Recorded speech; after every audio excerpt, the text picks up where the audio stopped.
Come on, let's go. We have a plane to catch and a story to tell. Go, go, go, go, go. People have been carrying things since the invention of the first thing. Back then it was not a problem. You have one thing and one hand to carry it with.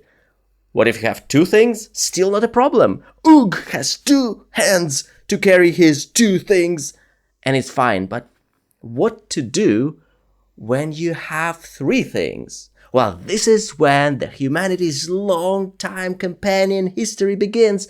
I'm not talking about you, puppies. I'm talking about the bags. Now, the first things were probably not really bags. They were like sacks made out of animal hide. You know, you take an animal, take off the skin and fur, put it together and carry your three things behind your back, maybe on a stick, something like that.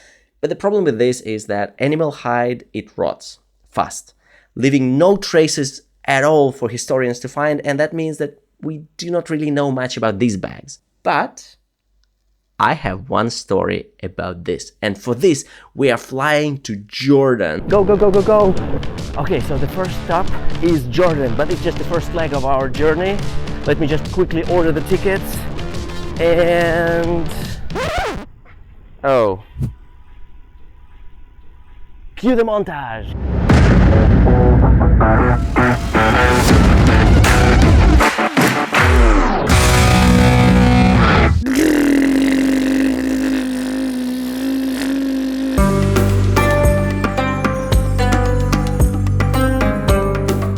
Let's take a look at one of the oldest bags that wasn't actually found. I mean, how often can you not see something that isn't actually there, huh? All the time. Oh, right. I mean, how often can you see something that isn't there but was there at some point? Right? Good. The thing is, like I said, materials rot away quite fast, right? Animal hide, gone in less than 100 years.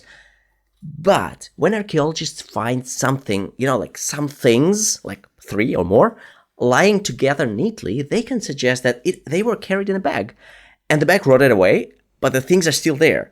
And in this case, archaeologists found a sickle, some spear tips, and some arrows. Not really arrows, some gazelle bones, the tips of the arrows. And this find dates back 14,000 years ago, which is impressive. Until you think about the fact that actually people have been using tools for 2.6 million years. So I think it's quite a safe bet to think that some ancient prehistoric Oog came up with a bag to carry things somewhere between, 2.6 million and 14,000 years. And this Oog would be carrying things inside, some food in his bags, but most importantly, babies. Because these little critters are born helpless. They cannot walk, they cannot talk, they cannot do things. And people back then walked a lot. So what to do? Carry them in a bag or, a sling, something. But all that is just guesswork, right? Where are the facts, San? Well, for the first thing ever, let's fly to Israel. I think it was perfect.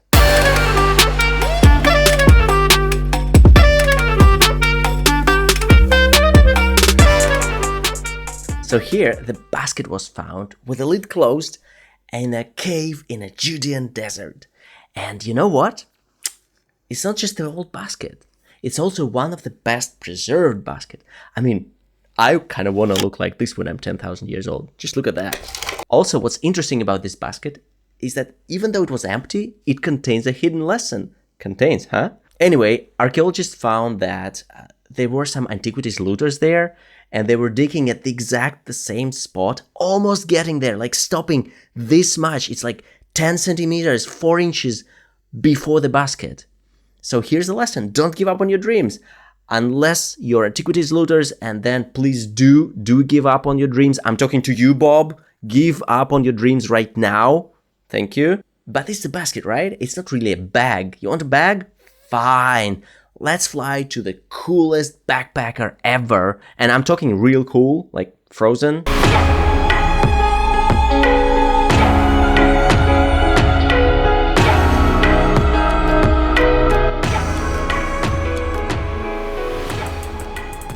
Over 5,000 years ago, in the Tyrolean Alps, a lone huntsman was traveling up the rocky path. When something really bad happened to him, see, he was shot with an arrow in the back. And he died, bled to death. Sorry about that. But there is at least some silver lining in this story, because you see, it was up in the Alps and it was very cold, which means that all of his things, and even himself to some degree, got preserved in the glacier. Meet Otzi the Iceman. This is the recreation of how he looked. Let's talk about the facts. So, fact number 1.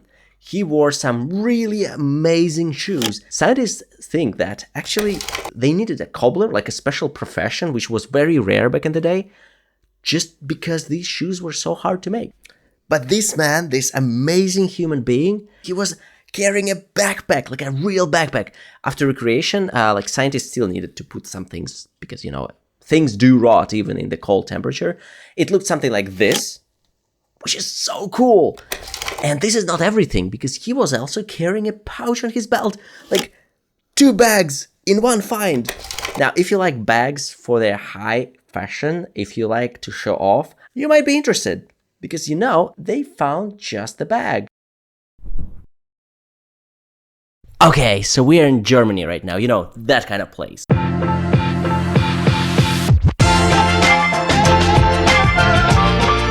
So this is where 4,500 years ago, some local fashion designer made an amazing bag. You know, if studded bags are your thing, which is mine, don't judge, except instead of the metal studs, they were using teeth, dog teeth. Scientists estimate that they needed 14 dogs to make this bag. At least now I know why Tooth Fairy collects all the teeth. It seems to have been fashionable this time, says Harald Störberg, senior archaeologist at German Saxon State Archaeology Office. Ah, Germany, and your fabulous fashion for mustache. Now, everywhere in the world there were bags of some sort, and I haven't mentioned a lot of these places, so let's quickly run through these. In ancient Mesopotamia, they have like a lot of depictions of handbags. The thing is, they probably were not handbags. Probably they were just buckets with water, just like this one. In China, they had Hebao bags. Scythians had their cheese bags with cheese, 2,000-year-old cheese found in a bag, well preserved, could be eaten, probably shouldn't. Could be. You would have thought it's rotted away. No, it's still there. It's still there, waiting to be eaten. Ancient Australians had their dilly bags, and these bags were quite cool. They were used to transport food, other stuff, but also chewing narcotic called bituri. Bituri? I don't know. Native Americans had their medicine bags, and these were small pouches that could contain medicine, but also could contain some items of their tribal identity or religious purposes. And the content was private. The bag itself was usually worn under the clothes. In Africa, they had grigri bags, and this is a voodoo amulet with different herbs. And once a week, you had to feed it for it to work. It could be used for different things. It could be used, for example, for warding evil spirits, or for increasing your luck, or for birth control, all the things. In ancient Greece, there was byrsa. Basically, it's just a pouch, really. Everywhere, it's mostly the pouch. The idea is the same. It's a piece of cloth or something with maybe a little bit of a thread around it so that, you know, you can close it. Hey, do you know who marched a lot and carried a lot of stuff with them? Ancient Roman soldiers. Now, they had quite an unusual type of a bag. It's basically a cross with some satchel tied to it. And what was interesting is that they carried this cross on one shoulder, and at any moment they could just dish it and start fighting. So while Romans were marching along with their weird backpacks, the basket was undergoing a revolution. Now, it's a bit difficult to trace where and when it was happening, because actually it was happening all over the world. But what I'm talking about is this new basket, this basket 2.0, had the straps, just like a backpack. So there are some indications that Native Americans were using these pack baskets like 900 BC, but I had some trouble tracing this source. Anyways, they were pretty much happening all over the world. They were happening in China, Japan, Finland, Russia, Europe, everywhere, Africa too. Native Americans might have been actually the first early adopters simply because they didn't have horses. Horses disappeared in America about 11,000 years ago. Weirdly enough, at the same time when humans came to these parts. During the medieval times, bags were pretty much still pouches, nothing special about them, and they were not gender specific, everybody wore them. Now, there was one weird moment during the Elizabethan England. We're in England right now.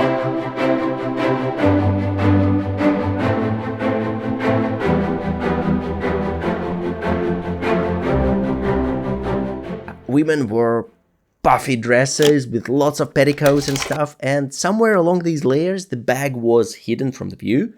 Same thing for men. Well, men wore pants, trousers, and wore some leather pouches underneath the trousers, sort of like a pockets. Aristocrats also began carrying sweet baggies with some sweet smells, and the reason for that was that they were quite smelly, you know.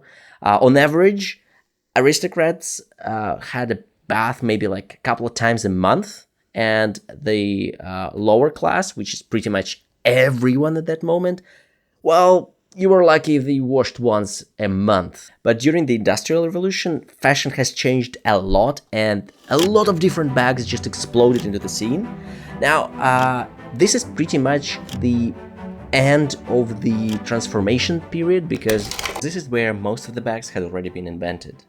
You know what also changed at this time? Well, people started traveling a lot because, you know, the steam engine, the train.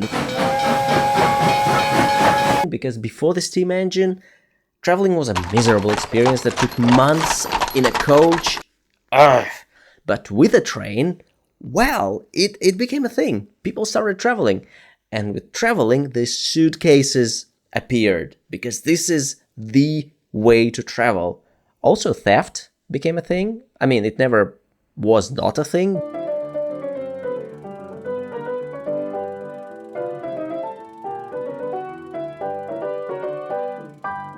But this became a targeted theft, like especially theft of suitcases and things inside them. In comes Louis Vuitton, who by then actually became a brand of fashionable and famous suitcases, also bags, but mostly suitcases.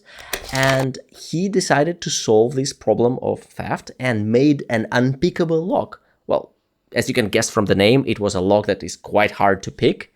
He even went as far as challenging Harry Houdini, famous magician of the time, to open his lock. And Harry Houdini was famous for exactly that, opening locks. Backpacks were changing too.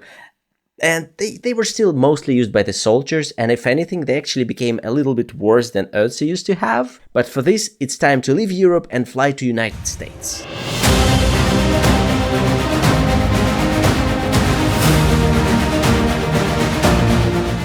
In 1878, Henry Merriam patented a new type of backpack. It was actually quite close to Ötzi's backpack, except it was using the metal frame, and for some reason, most of the weight now wasn't going to the shoulders, it was going to the waist. And the backpack was not comfortable, to say the least. But the innovators kept on going at this, and soon enough, backpacks started changing. More backpacks with external frame, internal frame, new materials like aluminum or parachute fabric started being used in the production. In 1938, Jerry Outdoors invented the first backpack with the zippers. Cool name, bro. You were born to do this. It's not his name, though. What do you mean? It's a company name. Oh, really? What was his name then? Jerry Stay at Home? Oh, it's Cunningham. Oh well. Anyways, before Jerry there were no zippers, now there are zippers. Thank you, Jerry! In 1940s, the backpack started gaining popularity in everyday life. Like schoolers started using some sort of a backpack to carry their books. But the real explosion happened only in the 1970s when JanSport invented the modern backpack. Now, it looked exactly like the backpack you see pretty much every day on the streets. And they did it for the University of Washington. Now, in the 60s, the new revolution was happening, and I'm not talking about sexual revolution, I'm talking about revolution of travel. Airplanes became a thing, and with airplanes, a new type of luggage was needed. Now, unfortunately, if you Google the wheel luggage, you will probably find that it was Bernard Sadow who invented it. That's not really true. The real inventor was Alfred Krupa. He came up with the wheels in the 1950s, so like 20 years before Sadow. But unfortunately, the timing was really wrong because, first of all, the world was recovering after World War II and nobody was ready for traveling. Secondly, he found himself in Yugoslavia and the patent system, like he couldn't figure out how to patent his invention. And the main thing, the third factor, was the macho factor, you know? Like back then, men had to carry things. It was considered feminine not to do this. Even when Sadow came into play in the 1970s, 20 years after, the world was still barely ready. And even then, the suitcase with wheels was a feminine thing, not for guys. Can you imagine the back pain of carrying all this luggage? Well, the year is 1978, and poor kids in Sweden are complaining about their backache. So in comes Kanken. This iconic backpack that everybody knows and loves was made pretty much back then and hasn't changed much since then. So next time you grab your bag, remember, you're holding something that has been a part of human civilization for as long as we have been a civilization. And this thing has been crafted by human hands, upgraded by human minds, and now it's on a journey with you together to a wonderful new day.